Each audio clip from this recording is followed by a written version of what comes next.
my dear students. My name is Shyam Kishore, and you are watching Aspirants Aboard.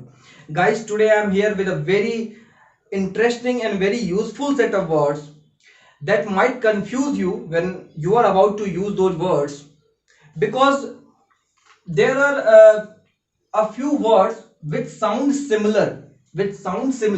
Those words are known as homophones. Those words are actually known as what? Homophones. So basically, how does this word come? How does this word form? Homo means same and phone means sound. For example, this is also pronounced as siege and this is also pronounced as siege. But these two words have different meanings. इस siege का क्या मतलब होता है? तो दोनों verb, ठीक है, दोनों वर्ब है.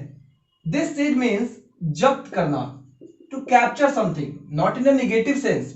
It's like if an official or a department of police or a department of, you can say, excise or customs captures something or something illegal, है ना.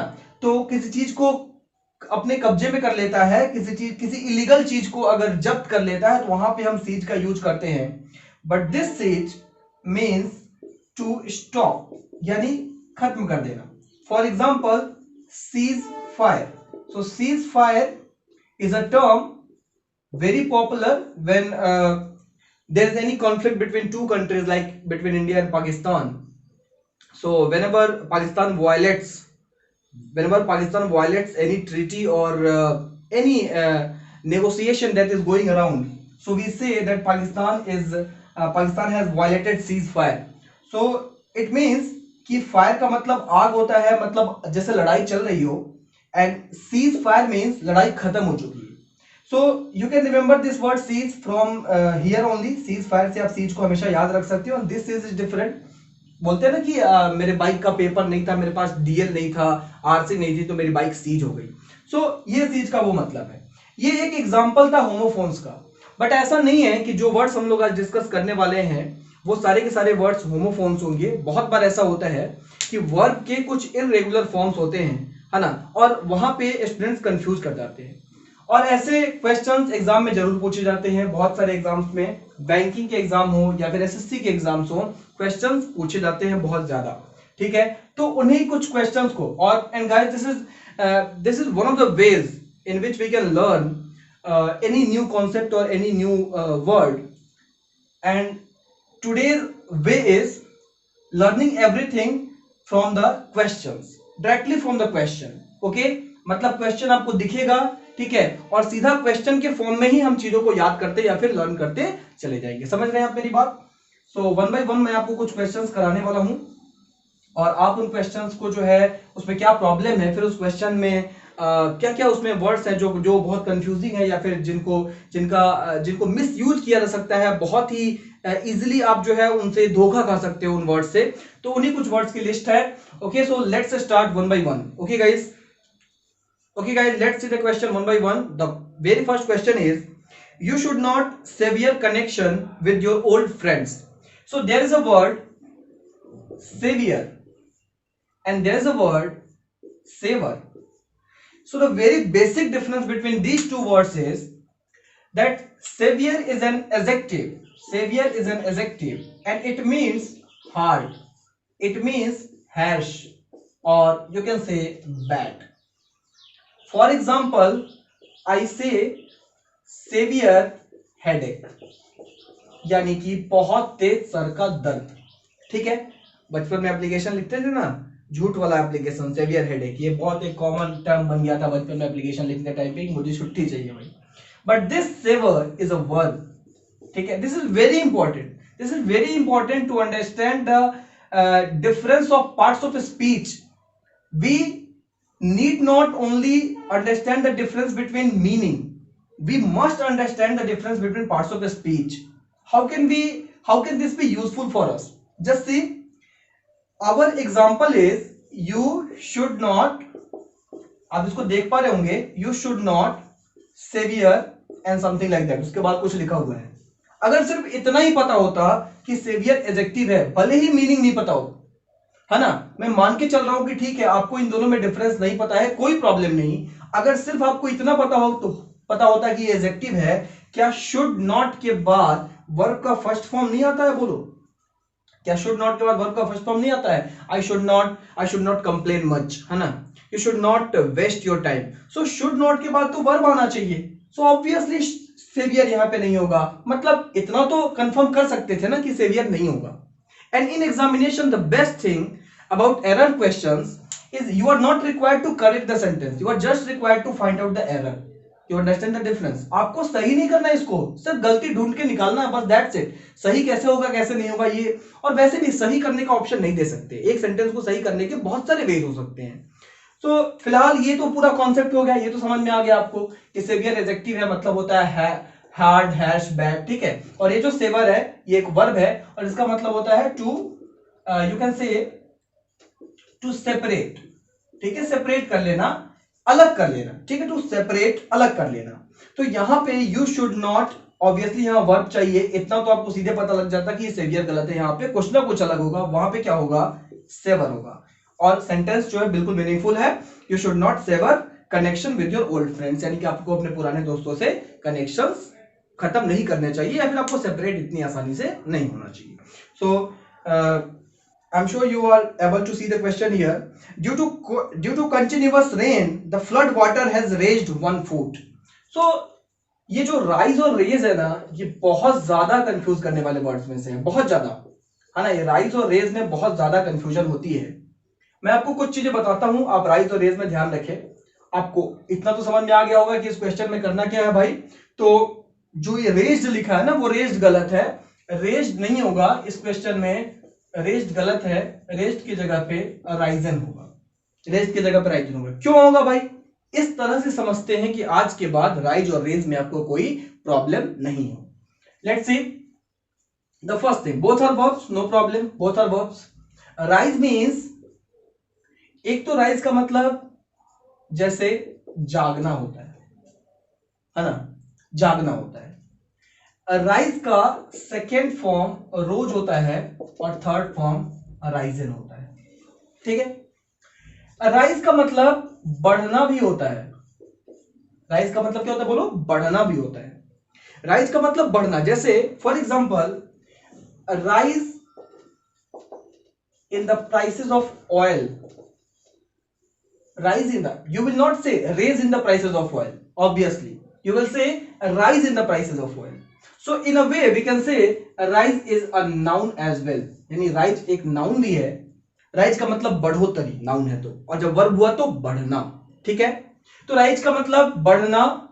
अब जैसे sun के बारे में मैं बात करूं तो sun raises और rises, obviously sun rises, उगने के सेंस में भी हम राइज को यूज करते हैं। तो एक और इसका वो हो गया, उगना, जागना, बढ़ना, इस सेंस में यूज होता है। And raise is like to lift what, क्या किसी सामान को लिफ्ट करना हो सकता है। जैसे फॉर एग्जांपल ये पूरी एक लेवल्ड सरफेस है, and if a lump is here, we can say, अगर एक लंप है, suppose for example lump of sewage, lump of wastage, ठीक है, कचरे का ढेर है यहां पे, तो इसको हम बोलेंगे कि ये रेज्ड सरफेस है। और फॉर एग्जांपल कि यहां पे एक प्लास्टर्ड, है ना, आपने यहां पे एक सरफेस बनवा दिया ऐसे करके फॉर सिटिंग पर्पस, और फॉर एग्जांपल से आपको यहां पेड़ लगाना है, तो यहां पे जो है चबूतरा, जो गांव में आपने देखा होगा, तो इसको हम रेज्ड सरफेस बोलते हैं, यानी उठा हुआ सरफेस, ठीक है, उठा हुआ सरफेस, ठीक है, लिफ्टेड सरफेस। क्लियर?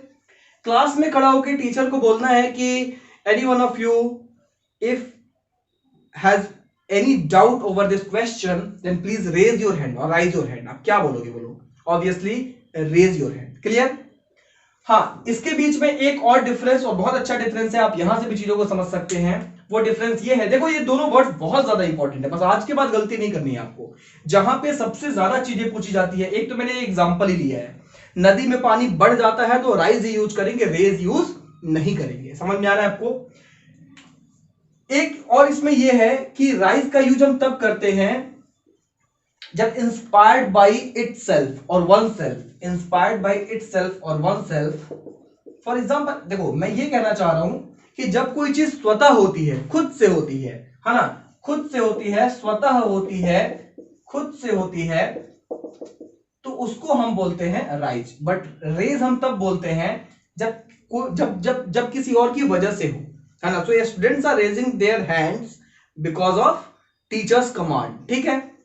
लेकिन नदी का पानी राइज कर रहा है ना, नदी का पानी राइज कर रहा है या फिर सन राइज कर रहा है, तो इसमें किसी का कमांड नहीं है, वो चीजें खुद ब खुद हो रही हैं, स्वयं हो रही है, वो चीजें खुद ही अपने लिए रिस्पॉन्सिबल हैं। तो ये इसमें एक बेसिक डिफरेंस है। यहाँ का जो हमारा सेंटेंस था बहुत ही क्लियर था, है ना। आप सेंटेंस देख पा रहे होंगे कि ड्यू टू कॉन्टिन्यूअस रेन, यानी लगातार बारिश की वजह से जो फ्लड वाटर है वो 1 फीट बढ़ गया है। देखो बहुत सारे बच्चे, तो अभी क्विज मैंने कराया था, तो बहुत सारे बच्चे बोल रहे हैं कि 1 के साथ फीट लगा, यार 1 के साथ फीट कैसे लगेगा, बोलो यार कैसी बात कर रहे हो, फुट का प्लूरल होता है फीट, तो फीट तो लग ही नहीं सकता ना 1 के साथ, 2 3 4 होता तो फीट होता। तो यहाँ पे ऑब्वियसली हम क्या कर देंगे, राइजन कर देंगे। राइजन क्यों, क्योंकि हमें थर्ड फॉर्म की जरूरत है।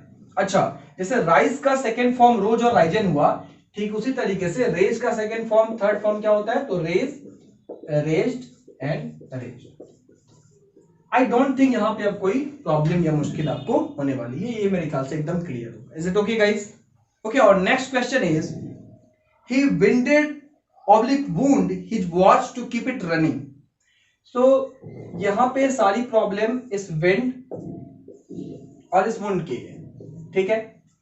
क्या क्या डिफरेंस है इसमें, ध्यान से देखते हैं। सबसे पहली बात तो इस विंड का एज अ नाउन क्या मतलब होता है, ब्लोइंग एयर, यू कैन से। सो विंड का मतलब होता है ब्लोइंग एयर, ठीक है। विंड और एयर में क्या डिफरेंस है, तो विंड और एयर में डिफरेंस है कि एयर इज लाइक स्टैटिक है, जैसे इस रूम में भी एयर है, या आप जहां बैठ के वीडियो देख रहे हैं वहां भी एयर है, बहती हुई हवा को विंड बोलेंगे, ठीक है। तो एक तो ये बेसिक डिफरेंस हो गया। सेकेंड, विंड जो वर्ब है, एक वर्ब भी है, विंड एक वर्ब भी है, और वर्ब में भी इसकी 2 मीनिंग होती है। एक तो विंड का जब वर्ब है तो उसका मतलब होता है हवा से ही related, to expose to wind. Expose to wind का मतलब क्या हुआ कि जैसे if I say do not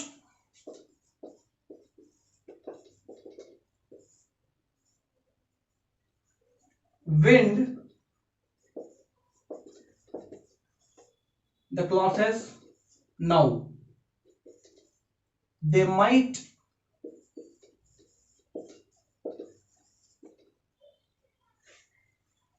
be lost। For example मैंने क्या बोला कि जो, देखो बहुत ज्यादा यूज तो नहीं करते हैं बट फिर भी हाँ, एक एग्जाम्पल ऐसे बना कि do not wind the clothes now, यानी कपड़े को आप हवा में जो है दे के सुखा रहे हो, या फिर आप उसको रस्सी पे हैंग किए हो, जैसा भी आप करे हो, है ना, आप ज्यादा मत करो, वो खो सकते हैं। यानी कि हवा बहुत तेज है, कहना ये चाहते हैं कि हवा बहुत तेज है, आप उसको ज्यादा एक्सपोज मत करो विंड में, वो खो सकते हैं, ये इसका मतलब हुआ, ठीक है। सेकेंड जो हमारा मीनिंग है यहाँ पे बहुत क्लियर है। एक ये तो क्लियर है, चलो ब्लोइंग एयर नाउन है तो इसका ये मतलब हो गया, विंड का मतलब वर्ब हुआ तो एक्सपोज टू विंड, हवा से रिलेटेड वाला मीनिंग है।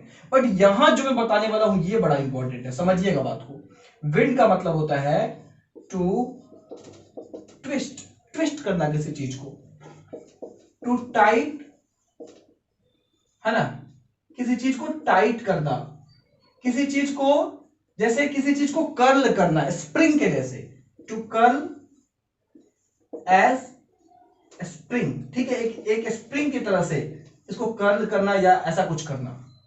और वॉच के सेंस में हमेशा इसी विंड का यूज करेंगे हम लोग, वॉच के सेंस, क्लियर। ये पुरानी वाली घड़ी देखी होगी आपने कभी अपने, मैंने तो देखा है, देखो वो सुबह सुबह उठ के आपको अपने दादाजी की घड़ी में चाबी देनी होती थी, है ना, आप उसको ऐसे ऐसे ऐसे पूरी चाबी देते थे, वो स्प्रिंग होती थी, वो पूरी सेट हो जाती थी, फिर वो कुछ दिन तक चलते रहती थी, ठीक है। तो वो वाली बात हो गई, ठीक है, विंड का एक वो मतलब होता है। अनदर इंपॉर्टेंट थिंग कि देखो जब नाउन है तो कोई प्रॉब्लम नहीं है, नाउन है तो ब्लोइंग एयर इसका मतलब है, बट जब ये वर्ब है तो इसके 3 फॉर्म होंगे, जाहिर सी बात है कि जब ये वर्ब होगा तो इसके 3 फॉर्म होंगे। तो यहीं पे प्रॉब्लम है कि जब विंड का मतलब एक्सपोज टू एयर होता है तो उसके सेकेंड थर्ड फॉर्म विंडेड विंडेड होते हैं, बट जब उसका मतलब चाबी देना होता है तो इसके सेकेंड थर्ड फॉर्म वुंड और वुंड होते हैं। So this is very important, चाबी देना अगर ऐसा है ना, तो आप ये लिखोगे, और हवा में रखना, कुछ ऐसा मतलब अगर है एक्सपोज टू एयर वाला, तो आप विंडेड और विंडेड बोलोगे। समझ में आया कि नहीं, बोलो समझ में आया कि नहीं, क्लियर है। यहाँ पे हमारा वो क्या था कि he winded wound is watch to keep it running, यानी उसको चलाते रहने के लिए। वॉच वाले एग्जांपल में ज्यादा सोचना नहीं, आप इसी के साथ जाओ, ये वुंड वाले के साथ, क्लियर है। तो यहाँ पे जो हमारा क्वेश्चन है बहुत क्लियर है, he winded oblique wound is watch to keep it running. इसको इस क्वेश्चन को मैक्सिमम लोगों ने गलत किया था। यहाँ पे हमारा ऑब्वियसली हमारा आंसर क्या हो जाएगा, वुंड हो जाएगा। अनदर इंपॉर्टेंट थिंग, ये जो वुंड वर्ड है ये भी एक नाउन है, और इसका मतलब क्या होता है, सो हर्ट, यू नो, हर्ट यानी यू कैन से इंज्यूरी, इंज्यूरी, ठीक है।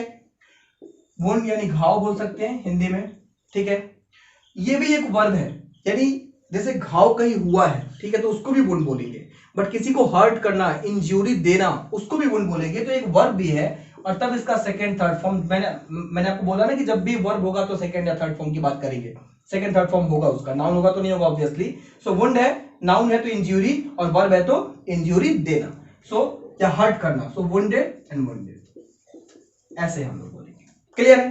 तो देखो भाई, विंड भी है वर्ड, है ना, विंडेड वर्ड भी है, वुंड भी है, और वुंडेड वर्ड भी है, और कितना मीनिंग इनका अलग अलग है। तो यहाँ पे आपका फंसना बहुत ही जायज है अगर आपको इसको नहीं पता है पूरे डिटेल में तो।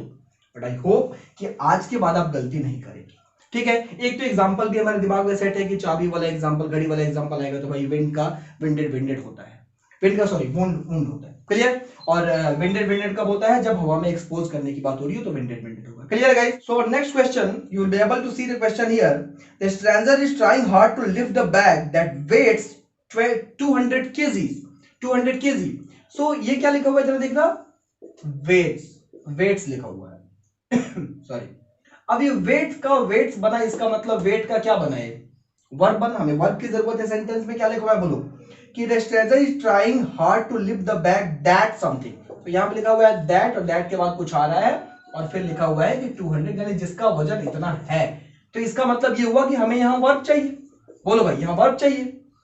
अभी तक आप लगातार पढ़ रहे हो, देख रहे हो, है ना। तो दैट का मतलब यहां रिलेटिव प्रोनाउन है, जो मतलब कि जो इतने का होता है, जो 200 किलो का होता है, या जो जिसका वजन 200 किलो है, तो यहां वर्ब चाहिए। अब मुझे बताइए, ठीक है वर्ब में हम एस लगाएंगे, कोई प्रॉब्लम नहीं है, बट वर्ब में एस लगाएंगे ना, नाउन में तो नहीं लगाएंगे भाई, है ना। तो नाउन में जब हम एस एस का ऐड करते हैं तो वो एक प्लूरल नाउन बन जाता है, ठीक है। बट जब हम वर्ब में एस एस ऐड करते हैं तो वो एक सिंगुलर वर्ब बन जाता है। ये तो आपको अभी तक अगर नहीं पता है तो भाई ये समझो कि बिल्कुल गुनाह है, ये बात आपको पता होनी ही चाहिए। तो यहां पे हमें वेट जो है, यानी वेट का हिंदी क्या होता है, वजन, क्या होता है बोलो, वजन। और वेट नाउन है यार, वेट क्या है, नाउन है। और नाउन भी कैसा होगा, अनकाउंटेबल, क्योंकि वजन कोई गिनने वाली चीज नहीं है, समझ रहे मेरी बात। वजन कोई दो वजन है, तीन वजन है, ऐसा नहीं हो सकता ना। वजन एक मतलब अनकाउंटेबल नाउन है, इसको आप इसको प्लूरल नहीं कर सकते, वेट्स नहीं बोल सकते। बट ये वर्ड है, इस वर्ड को जरा समझिएगा, WEIGH, सिर्फ वे वर्ड है, सिर्फ वे, ठीक है। तो सिर्फ वे वर्ड है, तो आप यहां पे मुझे बताइए कि वे एक वर्ब है, इसका मतलब होता है वजन करना। तो अगर एस लगा के बनाना है, ये तो अनकाउंटेबल है, उसका तो लगेगा नहीं है, हमें वर्ब की जरूरत है, तो वे का वेज होगा ना, वेट्स कैसे हो सकता है बोलो, वेज होगा कि नहीं होगा। WEIGHS, टी में एस नहीं लगाएंगे क्योंकि वो नाउन है, हम क्यों लगाएंगे उसमें, बोलो भाई, है ना। वेट का वेट्स नहीं होगा, वे का वेज होगा, ठीक है। अगर कोई वेटिंग मशीन, तो वेटिंग मशीन नहीं होता, वेइंग मशीन होता है, क्योंकि आप आईएनजी किस में लगाते हैं, वर्ब में लगाते हैं। तो अगर कोई वेटिंग मशीन, तो वेटिंग मशीन जैसी कोई चीज नहीं होती, वेइंग मशीन होता है। यानी आप वे में आईएनजी लगाएंगे, क्यों, क्योंकि वे वर्ब है, आप वर्ब में आईएनजी लगाते हैं, नाउन में नहीं लगाते। Is it clear guys. तो यही यहाँ पे एरर है, ये जो यहाँ पे वेट्स लिखा हुआ है, जो यहाँ पे वेट्स लिखा हुआ है, वेट्स गलत है, उसकी जगह पे हम क्या लिखेंगे, वेज लिखेंगे, okay. The mother struck the child lovingly to make him sleep, okay, the mother struck the child lovingly to make him sleep. Now there are three words, obviously struck word is wrong here, struck यहाँ पे wrong है, struck की जगह पे यहाँ पे stroked होगा, क्या होगा, stroked। रीजन क्या है, see the first word is stick, है ना, the first word is stick, the second one is strike, and the third one is stroke. Clear? तो स्टिक का सेकेंड थर्ड फॉर्म, तीनों के तीनों वर्ब की बात चल रही है, ठीक है। स्टिक, एक तो स्टिक नाउन होगा तो स्टिक का मतलब डंडा छड़ी, वो तो अलग चीज हो गया, चलो उसकी बात नहीं कर रहे हैं, अभी वर्ब की बात कर रहे हैं, जहां के तीनों फॉर्म में जो बहुत एक जैसे दिखेंगे बट उनमें बहुत डिफरेंस होगा। स्टिक का स्टक एंड स्टक। ओके, तो स्ट्राइक का, स्टिक का मतलब क्या होता है, स्टिक का सेकेंड थर्ड फॉर्म हो गया स्टक और स्टक। स्टिक वर्ड का मतलब होता है, you can say to adhere, to cling. Stick to your plan, first make your plan and then stick to it, यानी चिपकना, उससे जुड़े रहना, उसको छोड़ना नहीं उस चीज को। समझ रहे मेरी बात? तो एडेयर और क्लिंग वर्ड भी इसके लिए होता है, और एडेयर वर्ड आपको कैसे याद रहना चाहिए, एडेसिव से।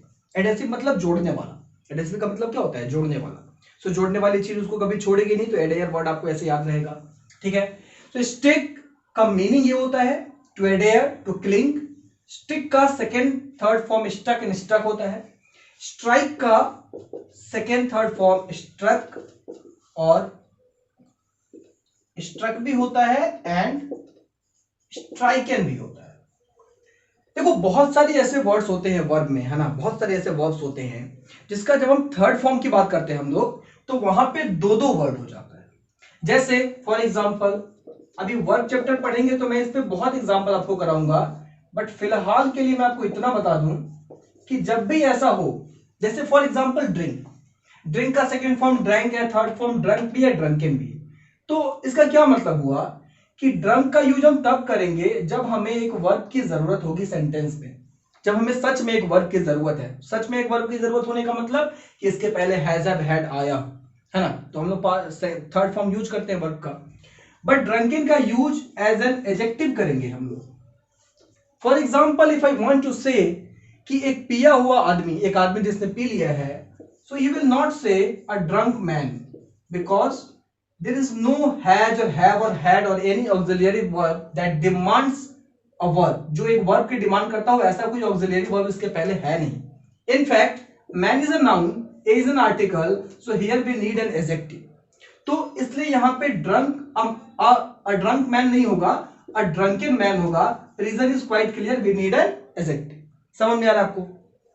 तो जब भी ऐसा हो, जैसे यहां पे स्ट्रक है और स्ट्राइकन है, तो भाई इसमें क्या डिफरेंस है? भाई डिफरेंस है कि जब हमें थर्ड फॉर्म की जरूरत होगी as a verb, as a pure verb हमें जरूरत होगी तो हम स्ट्रक को यूज करेंगे, बट ऐसा कुछ जरूरत होगी जब हमें एडजेक्टिव की तरह यूज करने की तो हम स्ट्राइकन को यूज करेंगे। सो यही डिफरेंस है। और स्ट्राइक का मतलब क्या होता है?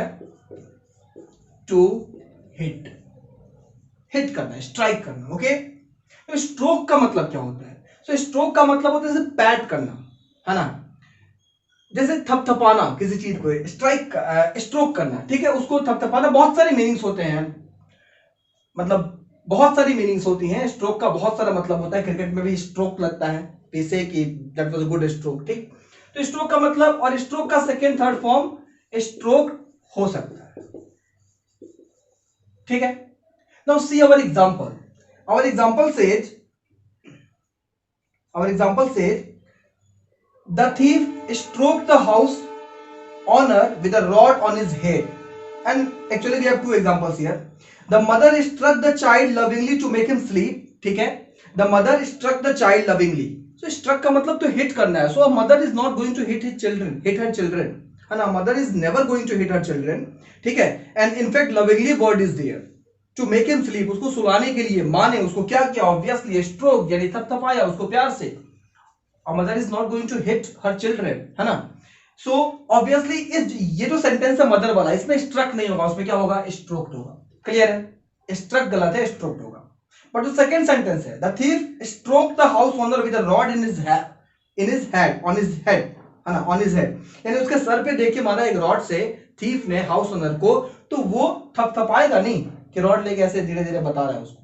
It's very funny. हाँ, वो क्या करेगा? ऑब्वियसली उसको हिट करेगा।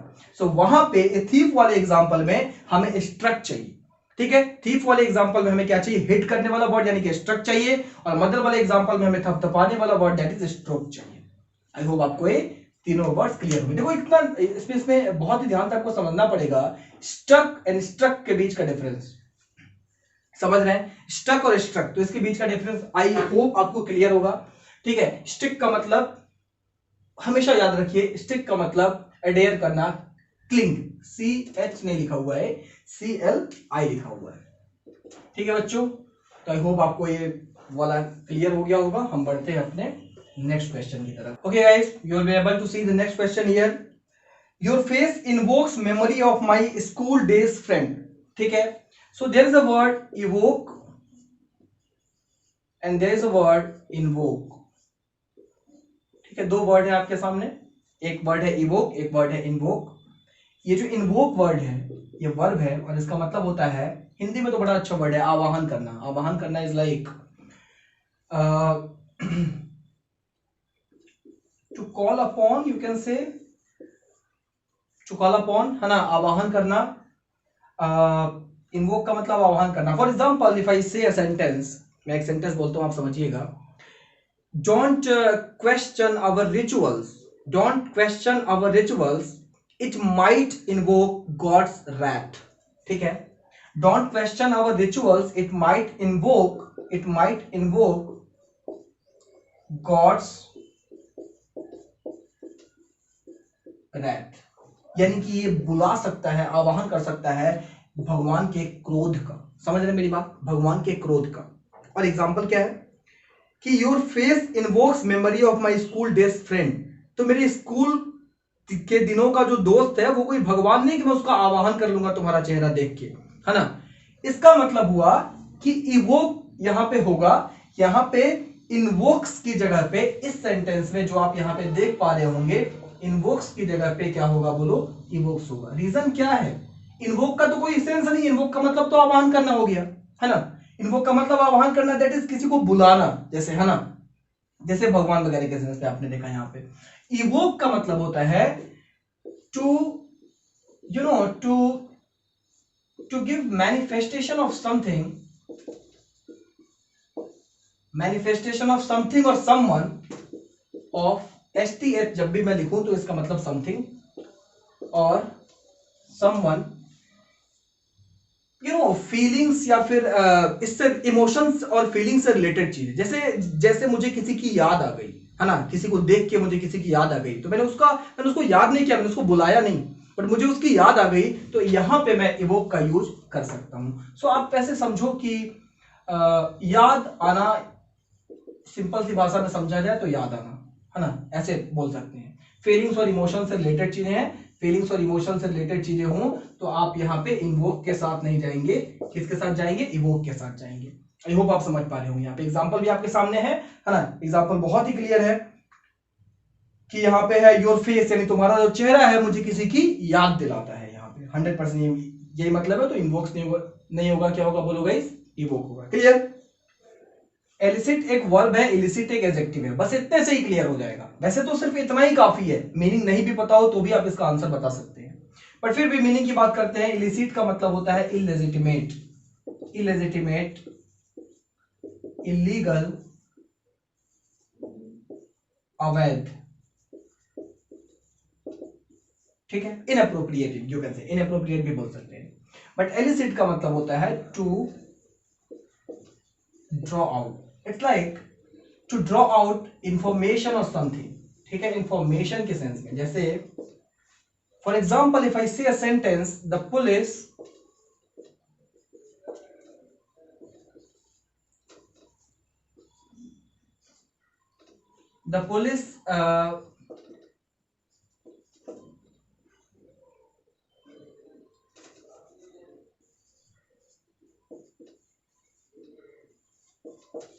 the police are trying to elicit or elicit information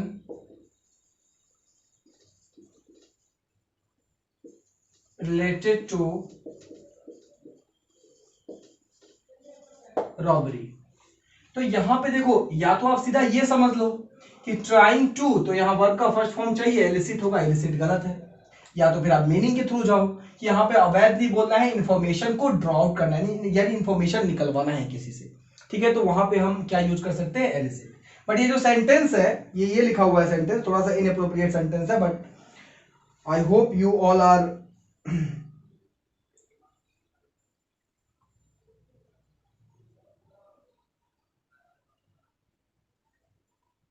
क्या सेंटेंस है यहाँ पे? The man killed his wife for her elicit relationship, ठीक है, the man killed his wife for her elicit relationship. तो यहाँ पे इलिसिट रिलेशनशिप होगा, अवैध रिश्ता होता है, ऐसा एलिसिट रिलेशनशिप जैसा कुछ होगा नहीं। देखो आगे क्या लिखा हुआ है, रिलेशनशिप लिखा हुआ है, और अगर आगे रिलेशनशिप लिखा हुआ है तो इसका मतलब ये नाउन है और हमें पहले एडजेक्टिव की ही जरूरत है, तो ऑब्वियसली हमारा आंसर क्या होगा, इलिसिट होगा। आई होप क्लियर होगा, ठीक है। हम बढ़ते हैं नेक्स्ट क्वेश्चन की तरफ। Okay guys, our next question is the leader was recently facilitated for his initiatives in educational reform. So there is a word facilitated and there is a word felicitated, ठीक है, और better to use the first form only. Facilitate is made of facility, तो facility से facilitate याद रखोगे, facility, facilitate, ठीक है, ये इससे मिलता जुलता नहीं है, ध्यान से देखो, फैसिलिटी, फैसिलिटी, ठीक है, तो यहां तक तो पूरा सेम है, आप फैसिलिटी से याद रखो, समझ रहे मेरी बात। तो मेरे कहने का मतलब ये है कि फैसिलिटेट वर्ड का जो मीनिंग होता है वो होता है to provide facility, you can say facility देना को फैसिलिटेट बोलेंगे, ठीक है, फैसिलिटी देने को क्या बोलेंगे, फैसिलिटेट बोलेंगे, ठीक है। एंड फेलिसिटेट का मतलब होता है अभिवादन करना या अभिनंदन करना, आप ऐसा बोल सकते हैं हिंदी में, अभिनंदन करना, ठीक है, अभिनंदन करना, ठीक, किसी को जैसे सम्मानित करना, उसको पुरस्कार वगैरह देना, इसको हम क्या बोलेंगे, फेलिसिटेशन। तो यहां पे जो हमारा क्वेश्चन है कि the opposition party has, sorry question ये है, the leader was recently facilitated. So leader was यानी उस नेता को कुछ अच्छे काम के लिए, उसने एजुकेशनल रिफॉर्म में जो इनिशिएटिव्स लिए हैं उसके लिए उसको सम्मानित किया जाएगा। सो फेलिसिटेटेड होगा, फैसिलिटेटेड नहीं होगा, समझ रहे मेरी बात, फैसिलिटेटेड नहीं होगा। तो सबसे पहली बात तो फैसिलिटेटेड और फैसिलिटेट और फेलिसिटेट को याद रखो, फैसिलिटेट फैसिलिटी से बना है तो इसको याद करिए, समझ रहे हैं, इसको बहुत आसान है याद करना, फैसिलिटी से फैसिलिटेट बनाया हो, and felicitate is different, clear. Next question is the opposition party has described the move of the government to ban internet freedom. यानी अपोजिशन पार्टी ने गवर्नमेंट का जो एक मूव है, यानी गवर्नमेंट का जो एक कदम है, एक स्टेप है, गवर्नमेंट की पहल है कि इंटरनेट फ्रीडम को बैन कर दिया जाए, इसको ऑब्वियसली अपोजिशन पार्टी क्या करती रहती है, हमेशा क्रिटिसाइज करती रहती है। तो देखो एक तो वर्ड होता है डिक्राई और एक तो होता है डिस्क्राइब। तो डिक्राई का मतलब तो टू क्रिटिसाइज होता है, बिल्कुल सही है, इसका मतलब टू क्रिटिसाइज होता है, बट डिस्क्राइब का मतलब टू रिवील होता है, किसी चीज को उजागर करना, जैसे किसी चीज को खोजना, टू डिस्कवर, टू डिटेक्ट। अब आप मुझे बताइए कि इस सेंटेंस में, जो सेंटेंस आप यहां पे देख रहे हैं, इस सेंटेंस में किसकी जरूरत है, रिवील करने की या क्रिटिसाइज करने की, क्रिटिसाइज करने की। तो डिस्क्राइब कैसे हो सकता है, बोलो, डिस्क्राइब तो सेकेंड फॉर्म डिस्क्राइब का होगा ना, बट हमें तो डिक्राई का सेकेंड फॉर्म चाहिए, तो हम क्या लिखेंगे, बोलो, डिक्राइब लिखेंगे। क्लियर होगा, इतने तो समझदार आप लोग हैं ही कि आप आराम से इसको समझ गए होंगे। Anti narcotic department has seized a huge amount of drugs. देखो बेटा, इसको बताने की बिल्कुल जरूरत नहीं है, यहाँ पे लिखा हुआ है seized a huge amount of drugs, यानी एंटी नार्कोटिक डिपार्टमेंट जो है उसने क्या किया है, सीज यानी बंद कर दिया या जब्त किया, ऑब्वियसली जब्त किया है, ये सीज गलत है, आपको वीडियो के स्टार्टिंग में मैंने इन दोनों में डिफरेंस बताया था, तो यहाँ पे सीज हमारा सही आंसर होगा, clear. Compliment the brave acts of our soldiers. So there is a word compliment and there is a word complement. Very minute difference is there, the difference of just one letter, see here I and E. कैसे याद रखेंगे, ये trick बताता हूं मैं याद रखने की। कंप्लीट की स्पेलिंग में क्या होता है, कंप्लीट की स्पेलिंग में पीएल के बाद ई होता है ना, यानी कंप्लीट से रिलेटेड है ई वाला कॉम्प्लीमेंट, यानी कंप्लीट का मतलब पूरा करना, तो कॉम्प्लीमेंट का मतलब to, you can say to make something complete, ठीक है। सो मेक समथिंग कंप्लीट, किसी चीज को पूरा करना, किसी चीज को पूरा बना देना। कॉम्प्लीमेंट्री एंगल आपने मैथ्स में पढ़ा होगा, उसको बोलते हैं पूरक कोण, कॉम्प्लीमेंट्री एंगल, यानी कि 40 डिग्री है तो कॉम्प्लीमेंट्री एंगल 50 डिग्री होगा। क्यों 50 डिग्री, क्योंकि इसको पूरा करता है, 90 बना देता है। सो कॉम्प्लीमेंट यानी ई वाला कंप्लीट से रिलेटेड है, और जो कॉम्प्लीमेंट है वो दूसरा वाला। बाकी देखो डिफरेंस तो पता ही होता है आदमी को, कॉम्प्लीमेंट्स वर्ड को सब जानते हैं। कॉम्प्लीमेंट्स फ्रॉम माई साइड, ठीक है, मेरे तरफ से ब्लेसिंग्स या फिर आशीर्वचन, ऐसा कुछ हिंदी में आप बोल सकते हो। हमें यहाँ किसकी जरूरत है देखते हैं। We must compliment the brave acts of our soldiers, अपने सैनिकों के बहुत ब्रेव एक्ट्स को हमें क्या करना चाहिए, क्या हम उसको पूरा करेंगे या हम उसको शाबाशी देंगे, हम उसको अपनी ब्लेसिंग्स देंगे। सो ऑब्वियसली यहाँ ब्लेसिंग्स की जरूरत है, हम कॉम्प्लीमेंट करेंगे, कॉम्प्लीमेंट नहीं करेंगे। क्लियर है? Times I have seen students being very confused here, the difference between borrow and lend. देखो बेटा, लैंड का मतलब उधार देना होता है, सिर्फ देने और लेने के बीच का अंतर है। बोरो का मतलब उधार लेना होता है, बस इतना ही अंतर है और कुछ नहीं। मैंने कहा कि क्या तुम मुझे 100 रुपये उधार दोगे, सो मैं क्या बोलूंगा, वुड यू प्लीज, उधार दोगे। एक बार सोच के देखिएगा, would you please borrow lend me 100 rupees, ठीक, ये सेंटेंस है। क्वेश्चन मार्क, ऑब्वियसली आप क्वेश्चन पूछ रहे हैं, ठीक है। Would you please borrow lend me something, क्या होगा, would you please borrow me, क्या तुम मुझे उधार लोगे, इसका मतलब तो ये हो गया ना भाई।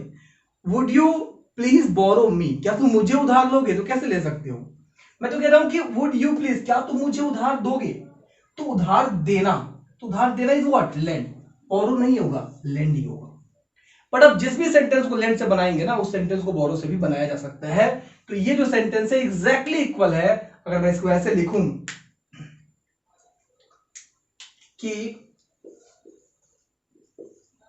वुड आई बोरो, यानी क्या मैं उधार ले सकता हूं तुमसे 100 रुपया, तो मैं ले सकता हूं, अब उधार लेने की बात है तो बोरो होगा। So would I borrow 100 rupees from you, ऐसा करके सेंटेंस है, तो यहाँ पे क्या होगा, बोरो होगा, लेंड नहीं होगा। सो ये उधार लेना एंड देना, इसके बीच का डिफरेंस है। क्लियर है गाइस? बहुत आसान है, आप आराम से इसको कर सकते हैं। क्लियर? क्वेश्चन देखिएगा एक बार कि before sitting for the examination comma ensure that your preparation is complete. भाई बोलने में तो बिल्कुल सही लग रहा है, किसी ने आपको ये सेंटेंस अगर बोला तो आपको बिल्कुल पता नहीं लगेगा कि इसमें गलती क्या है। Before sitting for the examination ensure that your preparation is complete. Now there is the word ensure and there is the word ensure. तो भाई ये जो इंश्योर है ना, ये इंश्योरेंस से रिलेटेड है। यानी इंश्योर का मतलब बीमा कराना भाई। तो मतलब एग्जाम में बैठने के पहले आपको आपकी प्रिपरेशन जो कंप्लीट है कि नहीं, इसका बीमा कराओगे प्रिपरेशन का, या फिर उसको पक्का करोगे, है ना। इंश्योर का मतलब पक्का करना, इंश्योर का मतलब पक्का करना, to confirm, you can say to confirm करना किसी चीज को, इंश्योर करना। एग्जाम के पहले आपकी प्रिपरेशन कंप्लीट है कि नहीं, इसका बीमा तो नहीं होगा ना ऑब्वियसली। तो यहाँ पे क्या होगा, इंश्योर। देखो इसमें बहुत डिफरेंस पूछा जाता है, बैंक में बहुत बार क्वेश्चन आया है। इंश्योर इंश्योरेंस से रिलेटेड है, जैसे इंश्योरेंस की स्टार्टिंग है वैसे भाई इंश्योरेंस, इंश्योर से ही इंश्योरेंस बना है, समझ रहे हैं, इंश्योर से नहीं बना। इंश्योर वर्ब है, इंश्योर भी वर्ब है, बट इंश्योरेंस ये जो इंश्योर है ये इंश्योरेंस से रिलेटेड है। इंश्योर का मतलब टू कंफर्म होता है। क्लियर? आपको एक बार डिफरेंस पता होना चाहिए, आप कभी गलती नहीं करोगे। अगर आपको पता नहीं है अब तक तो ही आप गलती किए हो, ठीक है। And the last question that we have today is the car could not ascend the steep hill because it was in wrong gears. Now this is the question of noun, ठीक है, नाउन का question है। Miscellaneous errors के मैंने question आज कराए थे, तो इसमें तो बस यही प्रॉब्लम है कि देखो क्या है इसमें क्वेश्चन आप देख पा रहे होंगे, इन रॉन्ग गियर्स लिखा हुआ है। तो रॉन्ग गियर्स नहीं, यानी देखो गियर्स का मतलब तो क्या हो गया कि एक से ज्यादा गियर। कोई भी गाड़ी कभी भी एक से ज्यादा गियर में नहीं हो सकती, कि जैसे कोई या तो 2 नंबर में चला रहा है या 3 नंबर में चला रहा है। ऐसा कैसे हो सकता है कि 2 3 दोनों नंबर में चला रहा है, ऐसा हो सकता है कि ऐसा नहीं हो सकता। सो गियर्स नहीं होगा, गियर होगा, यानी गलत गियर में आप गाड़ी चला रहे हो, इसलिए इस आप एसेंड नहीं कर पा रहे हो, है ना। द कार कुड नॉट मतलब एसेंड नहीं कर पाई स्टीप हिल पे। स्टीप का मतलब बहुत ही क्या बोल सकते हैं, जिसका स्लोप बहुत ज्यादा हो, जैसे ये ज्यादा स्टीप है कि ये ज्यादा स्टीप है, ऑब्वियसली ये ज्यादा स्टीप है, जिसमें ढलान ज्यादा हो। समझ रहे मेरी बात? तो ये मतलब हुआ, यहाँ पे आप गियर्स का यूज नहीं करेंगे, गियर का यूज करेंगे। तो मैंने आपको कुछ कंफ्यूजिंग वर्ड्स आज बताए हैं, और भी बहुत सारे होते हैं, और भी बहुत सारे होते हैं। मैं इसकी पूरी सीरीज चलाता रहूंगा बीच बीच में, सो दैट कि हम लोग उसको कंप्लीट करें। ठीक है कि देखो, जो भी मुझे मेरी समझ से बन पड़ रहा है मैं कर रहा हूँ। मुझे चीजें सारी की सारी अकेले ही अपने अपने लेवल पे ही करनी पड़ती हैं। टाइम पे थोड़ी स्कार्सिटी है गाइस, मैं मानता हूँ, बट ये भी नहीं है कि एग्जामिनेशन जो भी है, अभी एग्जामिनेशन देखो, एक तो बहुत अच्छी बात अभी हुई है कि एसएससी ने अपना कैलेंडर जो है या फिर नोटिफिकेशन जारी किया है कि भाई हम जो है एग्जाम लेंगे। ठीक है, सीएचएसएल का एग्जाम भी होगा और सीजीएल का भी होगा। ठीक है, तो इतना आप कंफर्म मान के चलिए कि सीजीएल के एग्जाम के, सीएचएसएल के पहले सारा सिलेबस में कंप्लीट कर पाऊंगा, ये गारंटी मैं नहीं दे सकता, क्योंकि फिर वही है, मैं कम समय में चीजों को नहीं करना चाहता। मैं चाहता हूं कि एक बार हो, विधिवत हो, बाकायदा एकदम पूरी तरह से खत्म। ठीक है, बट हाँ ये कंफर्म है कि सीजीएल के पहले तक सब कुछ कंप्लीट हो जाएगा, ये श्योर है बिल्कुल। ठीक है, सीएचएसएल तक बाकी सारी चीजों को मैं ये कोशिश करूंगा कि वो कैब की और ग्रामर की एक तरह से अलग अलग एक सीरीज से चलती रहे, जैसे वो कैब का हम लोग शुरू में चला रहे थे, तो उससे आपके काफी सारे वर्ड्स हो जाएंगे। आप इनफैक्ट अगर आप सीएचएसएल की प्रिपरेशन कर रहे हो, आप शायद मेरा भरोसा नहीं करोगे, बट स्टार्टिंग के जो 10 लेक्चर मैंने वोकैबुलरी के डाले हैं, सिर्फ उतने 10 लेक्चर देख लो, उसमें से आपके वर्ड्स फंस जाएंगे। ये गारंटी है, बोलो तो बाद में आके पेपर दिखा के मुझसे पूछ लेना, सर आपने बोला था कि वर्ड्स फंसेंगे, वर्ड्स यही आएंगे, नहीं आए वर्ड, ऐसा हो नहीं सकता भाई, है ना।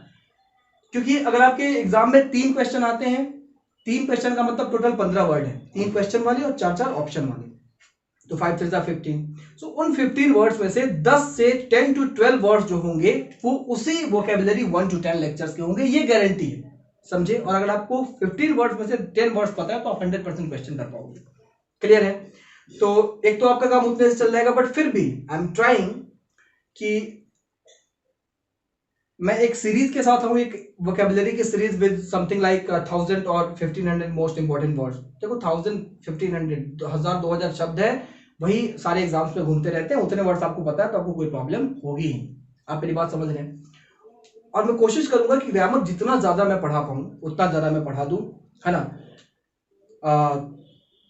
बाकी सीरियल के पहले तक तो पूरा सिलेबस कंप्लीट हो जाएगा, इसमें कोई भी इसमें डाउट नहीं है। ठीक है, तो आप पढ़ाई करते रहिए, है ना। ये जो कंफ्यूजिंग वर्ड्स की देखो, अभी क्या, एक हमारी फ्रेजल वर्ब की सीरीज चल रही है, ठीक है, एक हमारा ग्रामर की सीरीज चल रही है, ठीक है, एक हमारा वोकैबुलरी की सीरीज जो काफी हद तक मैंने करा रखा है। उतने सारे वर्ड्स एक बार करके देखो भाई, बहुत है वर्ड्स, बहुत है ना। और फिर आज हमने कंफ्यूजिंग वर्ड्स की भी शुरू करी है, जो कि इंपॉर्टेंट है, बहुत इंपॉर्टेंट है, नॉलेज पॉइंट ऑफ व्यू से भी और एग्जामिनेशन पॉइंट ऑफ व्यू से भी। तो ये हमारी 3-4 सीरीज चल रही, यही चलती रहेगी एक एक करके, सो दैट कि आप किसी एक चीज से बोर भी ना हो और आपको अलग अलग कंटेंट भी मिलता रहे। Okay guys, so if you like the session then please share this, और जो भी आपके डाउट्स हो कमेंट कीजिए, है ना। और अगर आप चैनल पे नए हैं तो सब्सक्राइब करिए और press the bell button as well so that you can get notification. And if you have not joined our telegram group yet, then please join us on telegram t.me/aspirantsabroad, ये search करके आप Telegram join कर सकते हो। Okay guys, so try to stay home. Lockdown बहुत हद तक खुल चुका है, बट फिर भी आप जो है घर पे रहने की कोशिश करिए और पढ़ाई करने की कोशिश करिए। अब तो इनफैक्ट आप देख रहे हो कि कोई भी चीज़ जो है, सारी चीज़ें वापस से पटरी पे आ रही है, वापस से सब चीज़ें शुरू हो रही है। एग्ज़ाम भी होगा ही, आज नहीं कल, और एसएससी ने तो बोल भी दिया है कि हम लोग एग्ज़ाम देंगे बहुत जल्दी। तो आप जो है बहुत अच्छे से पढ़ाई करें, अगर आपको सिलेक्शन लेना है तो यही वो टाइम है जहां आप सबसे आगे निकल सकते हो। क्लियर है गाइज? ओके, मिलते हैं अगले वीडियो में, तब तक अपना ध्यान रखिए। Thank you very much.